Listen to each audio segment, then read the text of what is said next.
எனக்கு ஒரு தனியாக இருக்கிற ஒரு பர்சன் நான். இந்த இஷ்யூவை நான் ஹேண்டில் பண்ணதுக்கான பலம் வந்து எனக்கு அவள் தான் கொடுத்தா.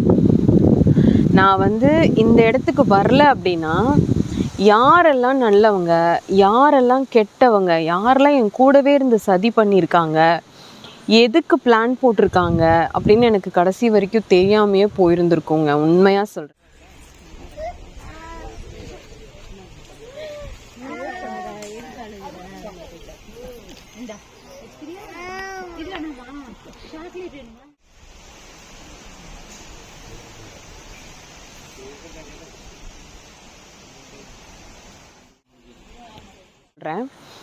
காளி உக்ரமான தேவதா தான்.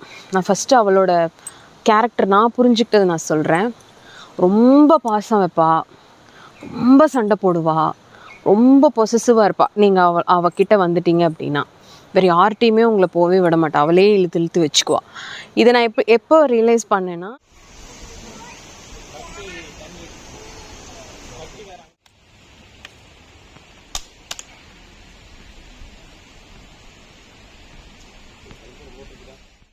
யாராவது ஒருத்தங்க தனியாக இருக்காங்கன்னு வச்சுக்கோங்களேன், அவங்கள வந்து ஒரு கேங் சேர்ந்து பிளான் பண்ணி பிரச்சனை கொடுக்கறது, அவங்கள முடிச்சு கட்டிடலாம் அப்படின்ட்டு.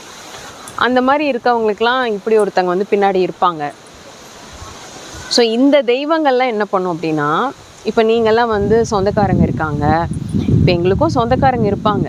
ஒரு சில மென்டல் ட்ராமாஸ், ஒரு சில மனவலி, அதனால் நாங்களே எங்களை தனிமைப்படுத்தியிருப்போம்.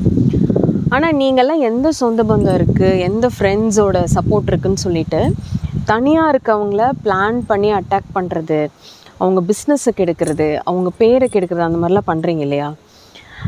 உங்களுக்கு நான் ஒன்று சொல்கிறேன். உங்கள் கூட இருக்கவங்க உங்களுக்கு ஏதாவது ஒரு பிரச்சனைனா ஓடிடுவாங்க. ஆனால் இவங்கெல்லாம் எங்களுக்கு ஏதாவது ஒரு பிரச்சனைனா வந்து கூடவே வந்துடுவாங்க.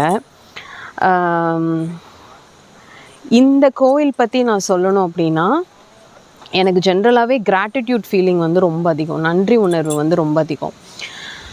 நான் அப்படி ஒரு தேங்க்ஸ் இங்கே நின்று சொல்லணும் அப்படின்னு தான் இந்த வீடியோவே நாங்கள் ஷூட் பண்ணுறோம். இன்றைக்கி வந்து ஆடி அமாவாசை, பயங்கரமான கூட்டம். இப்போ தான் கொஞ்சம் கூட்டம் கம்மியாக இருக்குது. இந்த பூஜா கிளிப்ஸ் எல்லாம் நான் ஆட் பண்ணுறேன் உங்களுக்கு. அந்த ப்ராப்ளமில் சம்மந்தப்பட்டவங்களை பற்றி திருப்பி பேச வேண்டாம் அப்படின்னு நான் நினைக்கிறேன். ஆனால் அவங்க எல்லாம் சேர்ந்து கொடுத்த இம்பேக்ட் வந்து எனக்கு லைஃப் லாங் அந்த ஒரு என்ன சொல்லலான்னா, யாரை பார்த்தாலுமே சந்தேகம் வர மாதிரி, எதை பார்த்தாலுமே பயமாக இருக்க மாதிரி செஞ்சாங்க. அப்படி அவங்க செஞ்சுருக்கவே வேண்டாம். இவ்வளோ நம்பிக்கை துரோகங்கள் வந்து பண்ணியிருக்கவே வேண்டாம். பட் அதில் ஒரு சிலவங்க வந்து மனசு திருந்தி, மனசு வந்து ஐயோ இப்படிலாம் நம்ம ஏன் பண்ணணும் அப்படின்லாம் மாறினனால அந்த இஷ்யூ வந்து சார்ட் அவுட் ஆச்சு.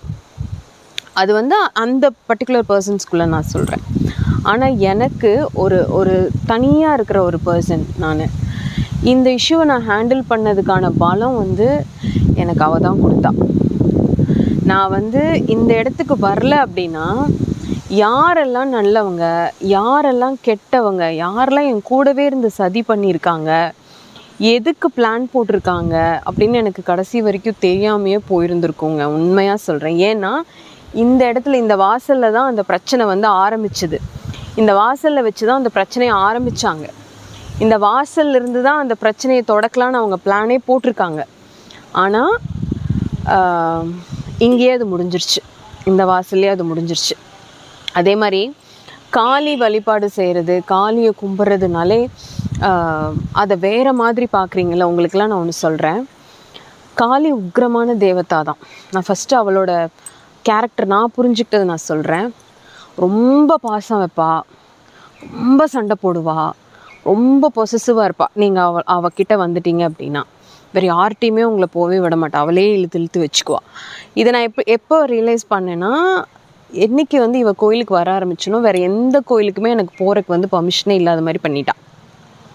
ரொம்ப ரெக்வஸ்ட் பண்ணி கேட்டு தான் உன் பையனை மட்டும் போய் திருச்செந்தூரில் பார்த்துட்டு வந்துடுறேன்னு போனேன்னு வச்சுக்கோங்களேன்.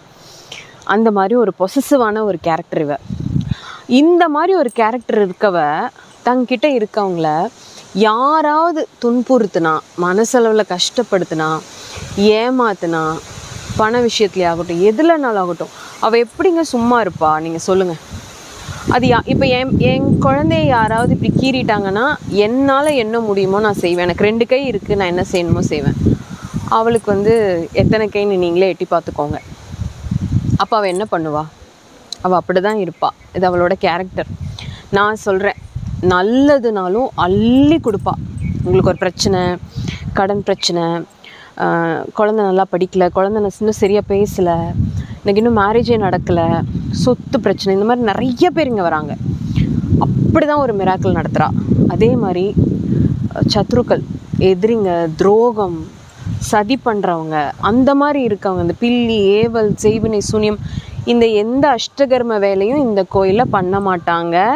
மறுபடியும் சொல்கிறேன், காளின்னு உடனே நீங்கள் அப்படி இமேஜின் பண்ணாதீங்க. இங்கே வந்து அப்படி அந்த பிரச்சனையில் தவிக்கிறவங்களே இவங்க காப்பாற்றுறாங்க. என்ன பண்ணுறாங்கன்னா, ஹோமம் பண்ணுவாங்க, அபிஷேகம் பண்ணுவாங்க, அவளுக்கு என்ன பிடிக்குமோ அந்த ஃபுட்டை அவளுக்கு கொடுக்க வைக்கிறாங்க. அவள் சந்தோஷப்படுறா, வரவங்க எல்லாருக்கும் நல்லது நடக்குது. என்ன சொல்லிகிட்டு இருந்தேன், அவளோட கேரக்டர். இப்போ காளி கும்பிட்றவங்கன்னா அப்படின்ட்டு, நீங்கள் எந்த தெய்வத்தை கும்பிட்றீங்களோ அந்த தெய்வத்தோட கேரக்டர் வந்து உங்ககிட்ட கொஞ்சமாவது ரிசம்பிள் ஆகும். இதை வந்து உக்ர தெய்வங்கள் கும்பிட்றவங்க கிட்ட நீங்கள் நல்லாவே பார்க்கலாம். அவங்க முகத்தில் ஒரு தேஜஸ் வரும், அவங்க பிஹேவியர் வந்து கொஞ்சம் அந்த தெய்வத்துக்கு ஏற்ற மாதிரி மாறும். இதெல்லாம் உண்மை தான். பட் வந்து உக்ர தெய்வங்களை கும்பிட்டாலே பிரச்சனை வந்துடும், ரொம்ப டேஞ்சர், வீட்டுக்குள்ளே கூப்பிடக்கூடாது அப்படி இப்படின்னு சொல்கிறீங்கல்ல. நம்ம வீட்டுக்கு வந்தால காளி, அந்த வீடியோ நான் போஸ்ட் பண்ணியிருக்கேன். அதுக்கப்புறம் வந்து லைஃபே மாறிச்சுங்க. கொஞ்ச நேரம் அப்படி உட்காந்து பேசலாமா? லைஃபே மாறிச்சு. அப்போ நான் வந்து நினைப்பேன், எல்லாரும் அப்படி ஒரு மித்தை வந்து க்ரியேட் பண்ணுறாங்களே, காளி வச்சுருந்தாலே, காளி கும்பிட்டாலே வந்து இந்த மாதிரிலாம் இஷ்யூஸ் வரும், நீங்கள் ஜாக்கிரதையாக இருக்கணும் அப்படி இப்படின்னு சொல்கிறாங்களே அப்படின்னு சொல்லிட்டு நான் நினைப்பேன்.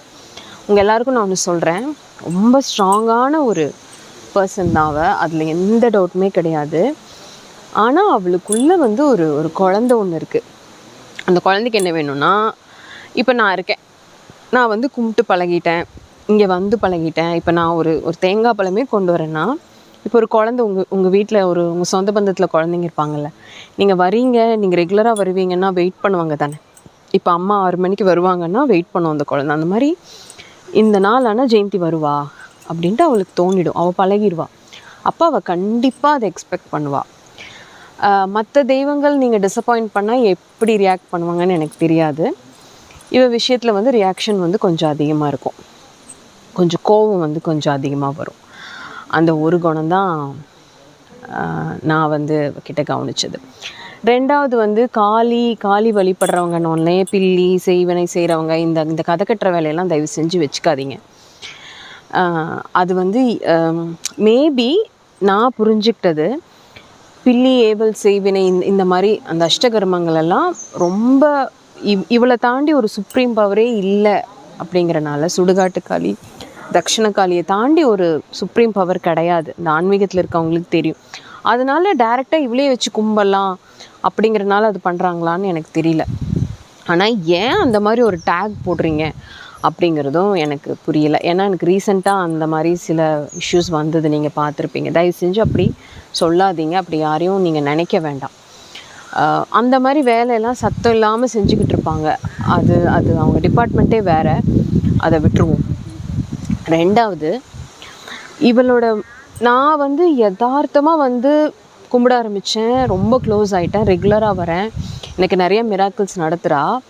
ஆனால் இப்போ இந்த ஸ்பிரிச்சுவாலிட்டியிலெல்லாம் படித்து அந்த மாதிரி வருவாங்க இல்லையா, அவங்க சொல்கிறாங்க, விநாயகரில் ஆரம்பித்து பாலா அப்படி இப்படின்னு எதோ தெய்வங்கள் பேர் சொல்கிறாங்க. அந்த பாருங்கள் சத்தியம், அந்த தெய்வங்களெல்லாம் தாண்டி கடைசியில் வந்து சேர வேண்டிய இடமா இவங்க.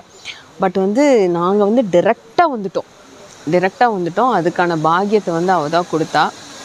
ஸோ நான் என்னென்ன சொல்லணும்னு நினச்சனோ நான் சொல்லிட்டேன். ஆனால் மறுபடியும் சொல்கிறேன், இவ இல்லை அப்படின்னா இந்த 3 monthஸில் நான் இல்லாமையே போயிருப்பேன். நிறைய அண்டர் கிரவுண்ட் வேலை நடந்திருக்கு. எப்படி நான் தப்பிச்சேன்னே எனக்கு தெரியல, எப்படி என்னை காப்பாற்றினா அப்படிங்கிறதே எனக்கு இப்போ வரைக்கும் புரியல. அந்த கிராட்டிடியூட் எனக்கு வந்து காலம் ஃபுல்லாக இருக்கணும்.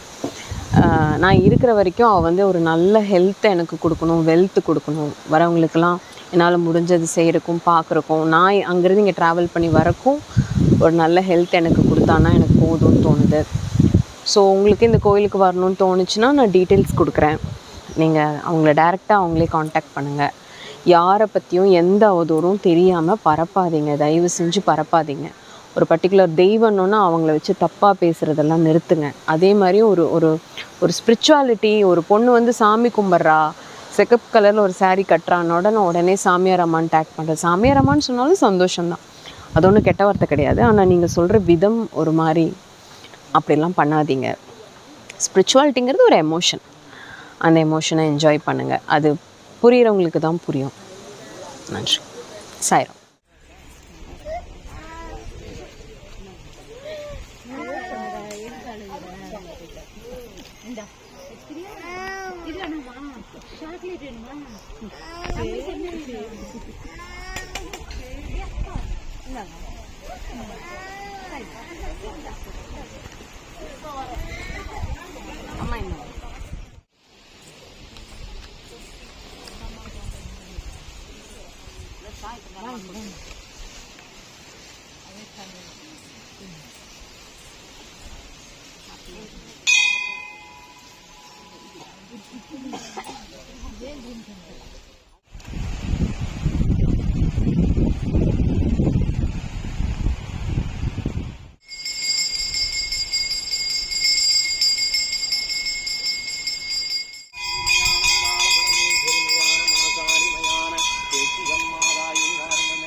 நாங்கள் நடத்தும் யாக கொண்டங்களுடைய அக்னியில் வந்திறங்கி இங்கிருக்கும் தீர்த்தங்களுக்கும் இங்கிருக்கும்